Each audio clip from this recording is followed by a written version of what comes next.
हिंगोली जिल्ह्याचे जिल्हाधिकारी अभिनव गोयल यांनी निपुण भारत या उपक्रमानंतर हिंगोली जिल्ह्यामध्ये महिलांसाठी विविध महिलांच्या रोगासाठी आता संजीवनी आरोग्य ही योजना हे उपक्रम सुरू केला आहे आणि त्या उपक्रमामध्ये जवळपास हजारो महिलांची तपासणी केलेली आहे। त्यावर बोलण्यासाठी आपल्यासोबत आहेत हिंगोली जिल्ह्याचे जिल्हाधिकारी अभिनव गोयल सर।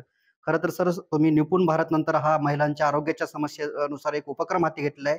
नेमका हा उपक्रम काय आहे आणि या उपक्रमातून आपण काय करत आहोत? आपण आपल्या जिल्ह्यात 8 मार्च जे जागतिक महिला दिवस असते, त्या दिवशी आपण संजीवनी अभियान याची सुरुवात केली।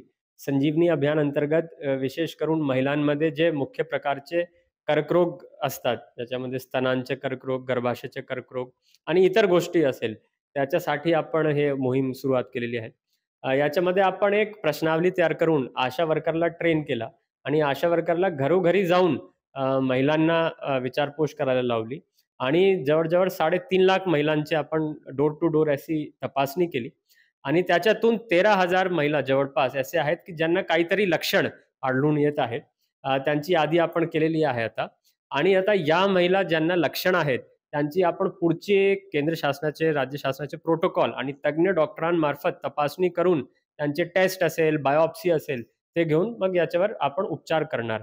याचा एकमेव उद्देश असा आहे की आपल्याला महिलांमध्ये जर कर्करोग आढळून येत असेल तर ते पुढच्या टप्प्यामध्ये न येता आपण अर्ली डायग्नोसिस, अर्ली आयडेंटिफिकेशन आणि अर्ली ट्रीटमेंट करून कर्करोग मुक्त आपण कसे करू शकतो आपला जिल्हा, याच्यावर आपला भर आहे।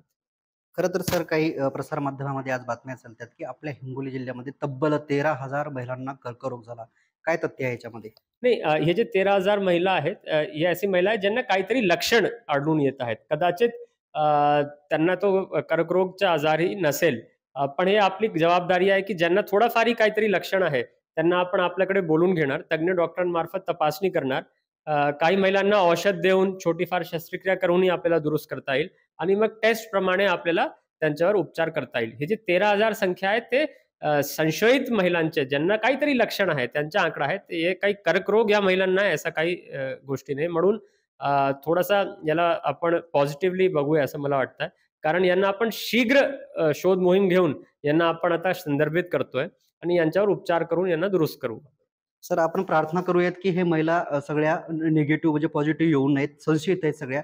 जर आल्या पॉझिटिव्ह, कर्करोग पॉझिटिव्ह, तर पुढची प्रक्रिया, पुढचं ट्रीटमेंट काय असणार आहे? नाही, देवाकडून आपली प्रार्थना हेच राहील की यांच्यापैकी एकही निघणार नाही टेस्टमध्ये आणि तोच आमचे अभियानचा म्हणजे यशस्वी रीतीने ते हे राहील। पण समजा याच्यामध्ये दुर्दैवाने काही लोक पॉझिटिव्ह आले, तर पुढे आपण प्रायव्हेट हॉस्पिटल्स आहेत, NGOज आहेत, त्याचबरोबर टाटा मेमोरियल हॉस्पिटल सारखे किंवा औरंगाबादमध्येही काही कॅन्सर हॉस्पिटल्स आहेत, त्यांच्यामार्फत आपण यांची पुढची टप्प्यामध्ये तपासणी करणार। विशेष करून आयुष्मान भारत आणि महात्मा ज्योतिबा फुले जन आरोग्य योजना जी शासनाची आहे, महाराष्ट्र शासनाची, त्याच्यामध्ये मोफत उपचार नंतरही यांना त्या योजनामध्ये देता येऊ शकेल। निश्चितच हे होते हिंगोली जिल्ह्याचे जिल्हाधिकारी अभिनव गोयल।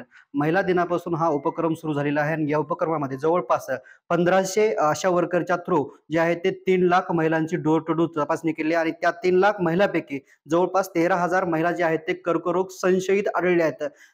जिल्हाधिकारी यांनीही प्रार्थना केली की ह्या महिला संशयित जे आहेत ते कर्करोग पॉझिटिव्ह येऊ नये आणि जर आल्या तर त्यांची पुढच्या जी ट्रीटमेंटची व्यवस्था जी आहे ते सर्व मोफत होणार असल्याची प्रतिक्रिया जिल्हाधिकारी यांनी दिलेली आहे। कॅमेरामन साईनाथ शिंदेसह मी रमेश चेंडके, TV9 मराठी, हिंगोली।